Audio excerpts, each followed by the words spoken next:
Roblox isn't a place where we filter all the text and the voice, where we monitor for critical harms, where there's no image sharing or any of the things that might happen from that. I want to start off by saying that we all want to keep Roblox safe. We share this view, and we know that there's members of our community who feel strongly about that too. And you know what? We welcome them as part of the dialogue about how to keep Roblox safer. I want to highlight, we have always had safety as one of our top priorities, and we're not waiting for the law or legislation. We've innovated with age estimation on our own because we want to keep people on our platform. This whole situation is kind of crazy. Everybody go donate to this boy Schlep. This is probably the worst decision this company has ever made. Hashtag free Schlep on God. Yeah, they actually need Schlep. I'm wishing Schlep the best. Roblox, you need to do something. There's got to be something done. Nobody at Roblox listens to us. I'm frustrated, man. I'm frustrated. Why should we support a platform that is taking steps to prevent predators from getting caught? Roblox has just lost $12 billion in market value following their response to their cease and desist letter against me. Just for context, I'm someone who's gotten 6 predators within their community arrested in real life. That loss, though, is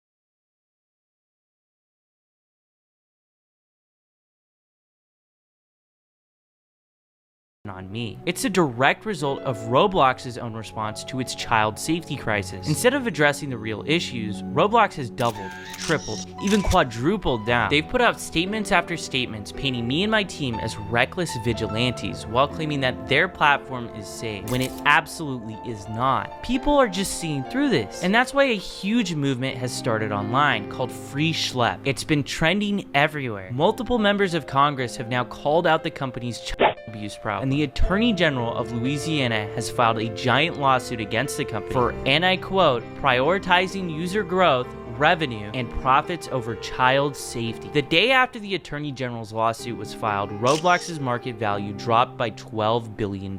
In response, the company scrambled to roll out new policies targeting the very not safe for work games featured in the lawsuit and my videos, like for instance bathroom simulators. Mind you, the community has been calling out these games for years now, but still, even after everything, instead of removing these blatantly inappropriate experiences, Roblox simply slapped a 17+ label on them. They also launched a ban wave against some of the worst games they've knowingly hosted for years. Games that have led thousands of children to getting extorted, and worse. Roblox's actions are nothing more than damage control for the problems they've allowed to fester, when the entire community was screaming at them to fix these problems. And the community saw that killing the messenger was an act of war. Shortly after these changes, Roblox released a video so bad that it was community noted on Twitter twice. David Baszucki, the CEO of Roblox, Matt Kaufman, the Chief Safety Officer of Roblox, and Eliza Jacobs, the Senior Director of Product Policy, did a 45-minute tech talk. Most of this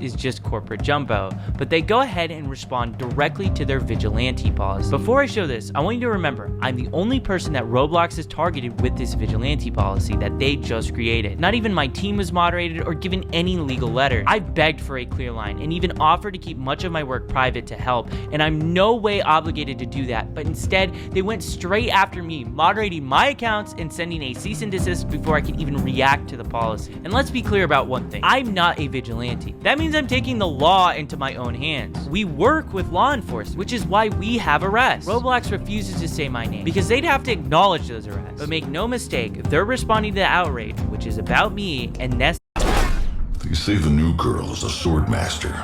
I wonder how strong she is. This is what they had to say about it. They first start off the interview by talking about how vigilantes started out as a good thing. Both inside of Roblox, and I think that there are lots of people outside of Roblox who really have the best intentions and the welfare of our community at heart. We all want to keep Roblox safe. And you know what? We welcome them in part of the dialogue about how to keep Roblox safer. And we have members of the community in these vigilante groups that started off in a really good place. They started off by saying like, hey, they're reporting on issues on Roblox. They're talking about how we could do better.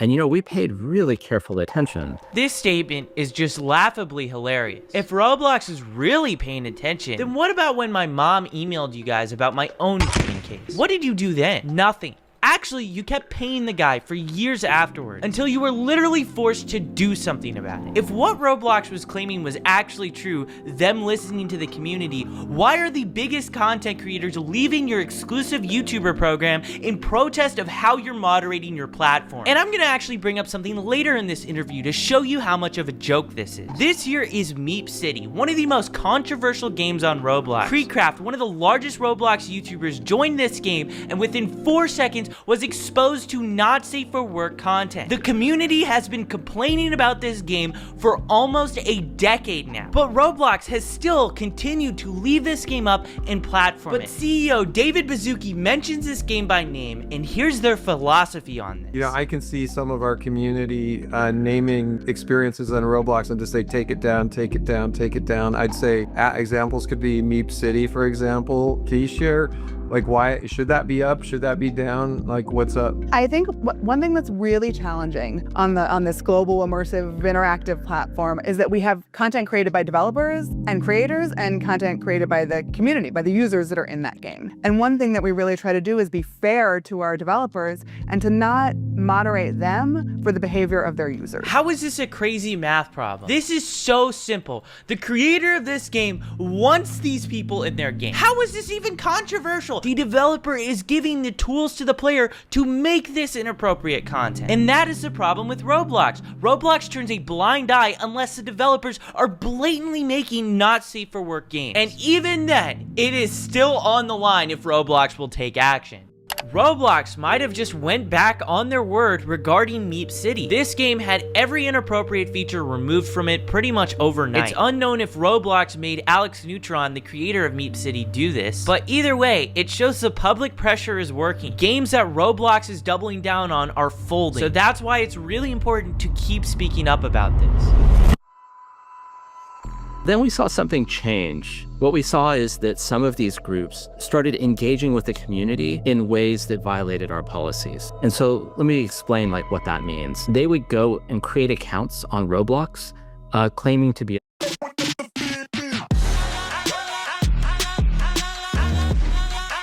child. Roblox keeps repeating this same talking point, that I'm impersonating and pretending to be a child. But here's the reality. You have to pretend to be a child because if the predators knew they were talking to an adult, that wouldn't even be a crime. You guys seem to be more upset that I'm pretending to be a child than predators are decoys. And if it wasn't our decoys, it would be a real person. It's also worth noting that the FBI, ICAC, and local law enforcement all use these same exact tactics. Would Roblox be willing to send them a cease and desist too? And their claim that I'm impersonating children is flat out false. Impersonation means I'm stealing the identity of a real child. From the very beginning, we've never used real kids. We don't send pictures of real children, and we create totally new identities where every single photo that's sent is of someone that is of age. The only difference is we tell these people that we are underage. This is flat out a lie, what they're claiming. But what happens next is so wild that the CEO of Roblox cuts off the chief safety officer. And then they would enter into game servers and they would go and start asking everybody around them, how old are you? And they were seeking out adults. If you said that you were, move on. But if you said that you were 25, then they would start engaging in conversations and they would try and use those conversations to simulate Is this anecdotal? Because I know we have chat logs for all chat on Roblox and historical records. Are you able to kind of... David totally derails that conversation. That statement is probably the most wild made by Matt Kaufman in this whole interview. To simulate what, Matt Kaufman? Because it's not simulation. These are predators thinking that they're talking to someone that is real, and they a lot of times want to show up in person and do stuff to them in real life. And in my opinion, this shows how little Roblox actually cares about this problem. They can say whatever they want. They can talk about all the new safety features that they're rolling out, but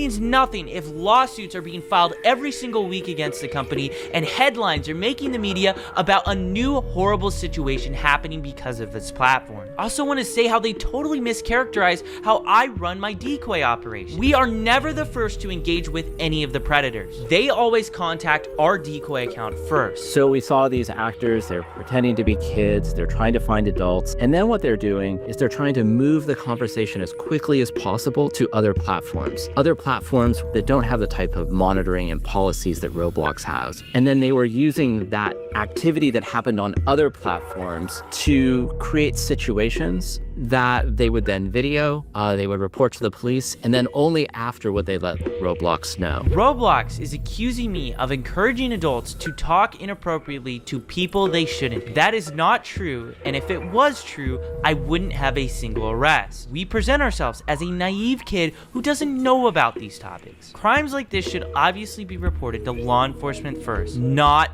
Roblox. If Roblox is notified before the police, they can delete accounts, tip off the predators they're being investigated, and give them a chance to erase valuable evidence that the police need to prosecute. The fact that these predators are on the platform to begin with shows that their safety systems have failed. If Roblox did their jobs, there wouldn't be anybody for us to find. Roblox also claims that I'm moving these players to other platforms, but those platforms are linked directly on Roblox's own site. Roblox has actually even partnered with some of those platforms. They even own a bot on that other platform. Anyone can make an account 13 plus and see social media links on Roblox, and unsurprisingly, people in real life have been abducted because of this feature that Roblox allows. And when they say I'm creating these situations, that's just insulting. I'm not creating situations. These predators are trying to grab people within your community. And there's a bunch of issues in here.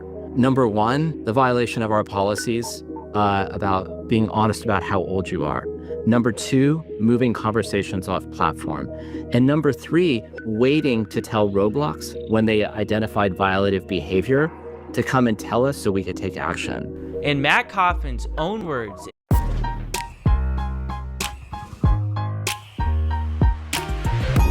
articles about vigilantes, he said law enforcement officials are best positioned to investigate potential crime. So why is he criticizing us for going to the police first? And it's not like we're not even reporting these things to Roblox. We do. We give Roblox the same Google Drive that we give to the cops. They have the first chat log till the very end where they're in handcuffs. And we have numerous fully documented instances where Roblox refused to take action until after we released videos that got millions of views. Also, waiting to tell Roblox in general is a policy violation? If you were on Roblox and went straight to the authorities instead of reporting it to Roblox first, could you technically be violating Roblox's terms of service? I think some of these groups started off in a really good place, and they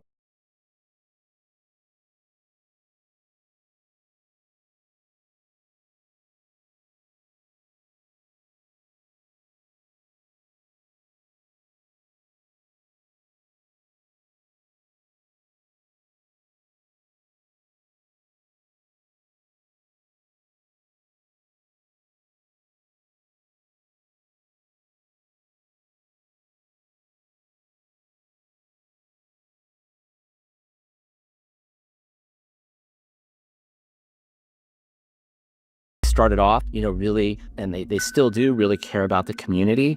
The actions that they were taking were putting our community at greater risk and were violations of our policy.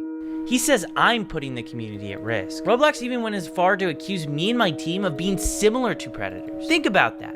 They're implying I am preying on predators. So to Matt Kaufman and David Baszucki, I'm very sorry for preying on the predators of your platform and getting them arrested and put in handcuffs, because I didn't ever want to see kids go through what I went through. These actors that were coming on the platform, they were reaching out to dozens and dozens of people, and the vast majority of those people were not responding to those engagements, and frankly, were harmed in that process. I'm gonna show you this predator I caught. I sent a message in the chat and I got this guy messaging me. Yes, okay, how old are you? I ask him back how old he is, and he says he's older than 18. I tell him I'm years old.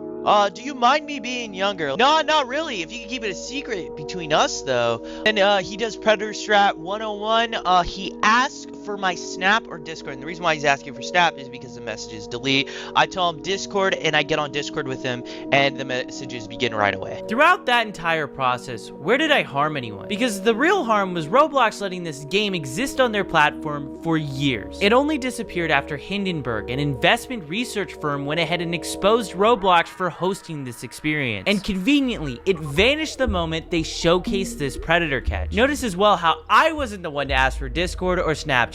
The predator did. These were the sort of people interacting with our decoys, and so many people are becoming victimized from people exactly like this. They were normalizing policy violations on the platform. What Roblox's own algorithm recommends inappropriate items to people. Roblox actively hosts not safe for work games for children. Roblox themselves in this interview doubled down on one of the most infamous instances of inappropriate behavior that they've allowed for nearly a decade, and they're really going at me for normalizing policy violations. Absolutely unbelievable. And the other piece is oftentimes the sort of evidence that was collected, the video evidence, was really difficult to verify, really difficult for us. And if law enforcement had to verify it, then they're talking about subpoenas. And so I think something that sometimes seems obvious to folks in the community really is just much more complicated on the back end. I'm not sure how the evidence that I was sending you guys was hard to verify. I sent you guys screen recordings of us scrolling through the entire chat on mobile. And a lot of the stuff that happens is happening directly within Roblox. Like for instance, when Roblox refused to ban this predator, we got arrested in Hawaii, and he was literally talking in-game about planning the meetup in real life on Roblox. With all that being said, I wanted to ask someone who's been working with law enforcement and has been doing predator catching since before I was even born. So I decided to take a seat with Chris Hansen to catch some answers. If you want to roll with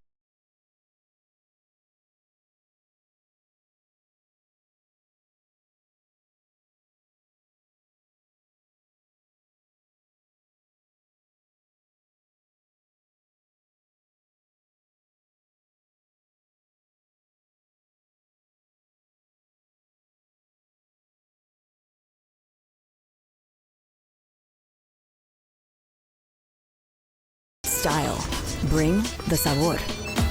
Modelo chelada limón. I'm Chris Hansen. I'm co-founder and correspondent reporter for the True Blue Streaming Crime Network. We do a lot of crime and investigative reporting. Our Takedown series, which exposes predators trying to exploit children online. And we also work on a number of documentaries, including this particular project, exposing the sort of thing that goes on Roblox. I wanted to ask you about some of the comments that Roblox has specifically stated about like predator catching. One of the main complaints is pretending to be a child. I want to know your answer. It's kind of obvious, but the importance of using decoy accounts to just find different predators. Well, we couldn't do it without using decoy accounts. In the very beginning, we had an online watchdog group, Perverted Justice, do that work, and now, and for the last several years, it's been members of law enforcement who have posed as children online, merely sitting in one of these areas, and they wait to be approached by somebody who is seeking to exploit children. And then the conversation takes place. It all happens according to the law, and then that gets turned over. Now, I understand that anytime somebody is not with law enforcement, it gives pause to a corporation. It's like, okay, here's this kid. We don't know whether he's following the rules properly. We don't know if he's running this by a lawyer. Maybe you could argue that they just don't want that sort of activity on their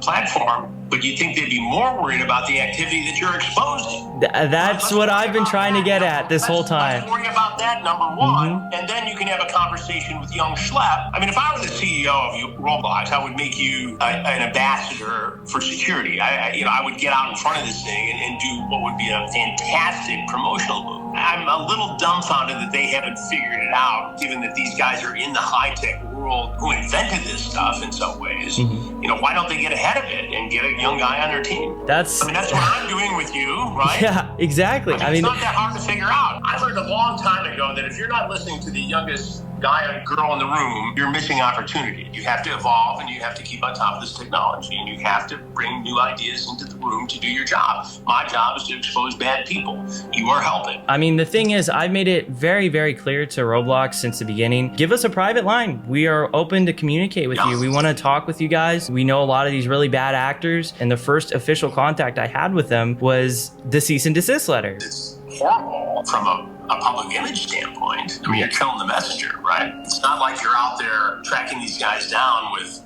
tasers and smoke guns. I mean, you're providing information to the platform to do something about it. One of the major complaints that Roblox had about me was that I was actually going to law enforcement first before sending their report, just so that they would have a start to finish conversation of everything that took place. Did you guys ever reach out to social media sites before this sting goes down? No, we always go to law enforcement. We work with law enforcement in everything we do. And that is to ensure a successful prosecution. That's why the prosecution rate in these states is, like 99.1%. It's law enforcement first, then they can deal with the corporation. The corporation should be more concerned about reporting what it finds to law enforcement to investigate. I'm going to read to you a quote from Roblox's corporate blog describing our operations. Similar to actual predators, they often impersonate actively approach users and then try to lead them onto different platforms to have explicit conversations. We obviously do not talk to these predators. We don't impersonate real children. Our decoys are, adults. Well, I think if they're mischaracterizing what you're doing, that's wrong. Based upon what you've said to me, you don't actively bait these guys in terms of making the first approach. You merely set up a profile as somebody who's underage, and you exist in that room until an adult approaches one of your decoys. Then if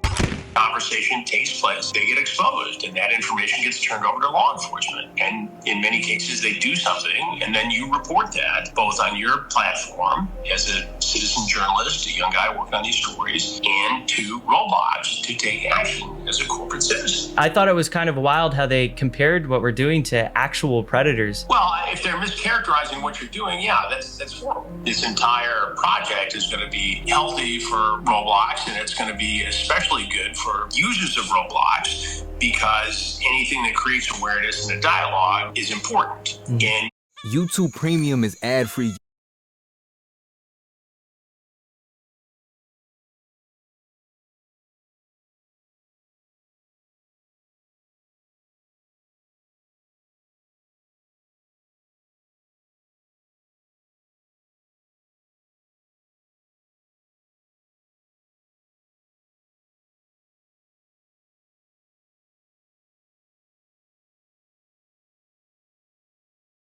YouTube and the YouTube Music app all together. You need to tell parents that this stuff exists, that these dangers are out there, and that if your child is approached by a predator, they need to come to the parents. I mean, that's the first line of defense. Great what you're doing. It's great what I do. It's really great that law enforcement and the National Center for Missing and Exploited Children does all this work every day across the country. It's great that Roblox has a department that takes a look at some of this stuff. What's not great is the lack of connection here that could make it even better and safer. Until that happens, we have to show parents what goes on here, and they have to have the discussion with kids and say, hey, be careful. What made you interested into getting into Roblox? I was personally getting communications on social media saying, you need to look into this, you need to look into this, you need to look into this. And then we saw a big case down in Florida where a guy was arrested arrested in Central Florida for and actually giving them Robux and having them exploit siblings and other. It made headlines down in Marion County, Florida. And so I started digging into it. We had good contacts with that sheriff's department there. And we actually, ironically, just did a predator sting, a takedown sting down there. So we started with an interview there. And it turns out that in the same jurisdiction, there was a 10-year-old girl who was exploited on Roblox by a man all the way over in England. And so we interviewed that victim's mother, and all of a sudden all these cases started developing, including the lawsuit by the Attorney General in Louisiana. It's interesting you mentioned Florida, because we got an arrest there. We got it in Polk County, and it was a guy who possessed.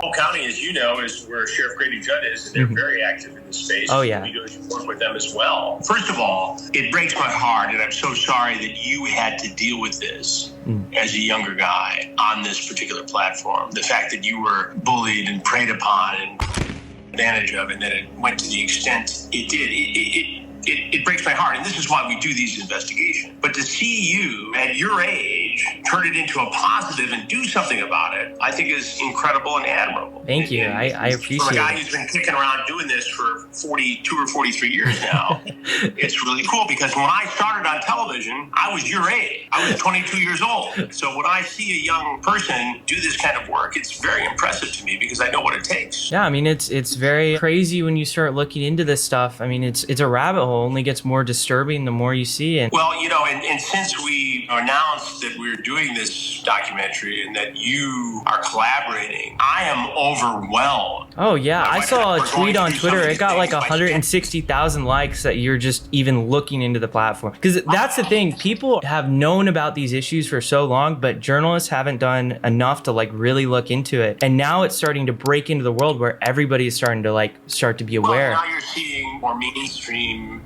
outlets cover it. And yeah. Look, we have the ability to infiltrate this world because we've been doing it for 21 years. First with To Catch a Predator, and for the last 2.5 years at True Blue, our streaming crime network, with Takedown. So we know how to do this and work with law enforcement. Now, a lot of people can go out and do this stuff independently, but here you are, a good example of somebody who has done the work and given it to law enforcement. And that's the key here, because if you expose these guys and make fun of them and do a Borat kind of thing like some other content creators, they often don't face the consequences. They don't have to register as a offender. They don't get prosecuted. Yeah, and I think the thing is too, a lot of the reason why I have to make this content is because we reach out to Roblox, we give them the emails, we give them all the information. They don't respond until after we publish a video that gets millions of views on YouTube. It makes me concerned, because if we're getting that, what are real victims getting? Look, I understand a little bit Roblox situation here. What they're trying to do is follow the protocol. When they see something, they're mandated to report that to the National Center for Missing and Exploited Children, which then refers it to law enforcement.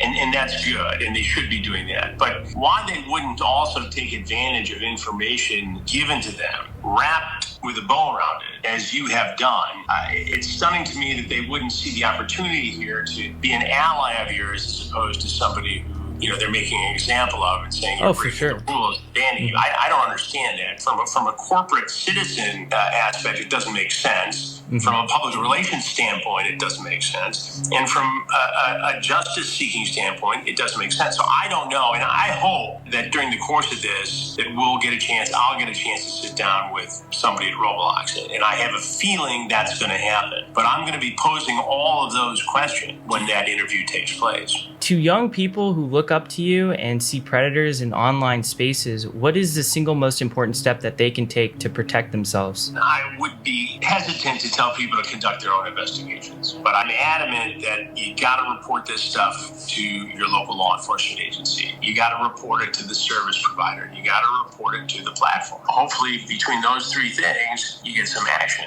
I think 15, 20 years ago, law enforcement would be a little overwhelmed by this and say, if you're in a small town, you go to the police department, say this happened, they say, okay, well, I'm not sure how to investigate it. Well, today, every department has the ability to investigate this stuff, and they are very willing to take these cases on. It's an absolute honor to have Chris Hansen featured on this channel. Chris Hansen is flying me out soon to actually feature in his Roblox documentary about exploitation. With everything that we've learned so far, one question persists. Why did I get this cease and desist? I'll let this alleged former Roblox employee answer this question for you. You have to make a decision, right? You keep your players safe, but then it would be less of them on the platform. Or you just let them do what they want to do. And then all the numbers look good, and investors will be happy.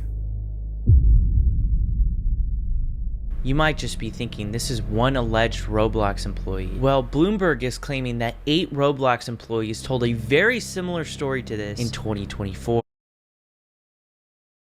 Roblox actively forces victims of the platform into arbitration, a tactic so unethical that platforms like Uber and Lyft actually have policies against doing this. The reason they're doing it is even more outrageous. Because this person received so many benefits from using the platform, he cannot now complain that Roblox is trying to prevent him from seeking justice in court for the life-altering harm he suffered. Here's why I personally care so much about this problem. Who's been offered free Robux to do something that was inappropriate in the game? Or someone has said, I'll give you some free Robux if you come and follow me on Snapchat or TikTok or something like that. Who's had that happen? Okay, loads of you. I've seen a lot of corruption in big tech, but I've never seen a company harm this many young people at the scale Roblox has. They can say whatever they want about safety or try to discredit me, but the arrests and their response to those arrests speak louder than any PR statement that they could possibly make. This isn't just about moderation. The rot goes all the way up to the CEO, a man whose vision includes adding dating to this platform and defending predatory games like Meep City. It's not even negligence, it's his literal philosophy. The narrative around Roblox needs to change. People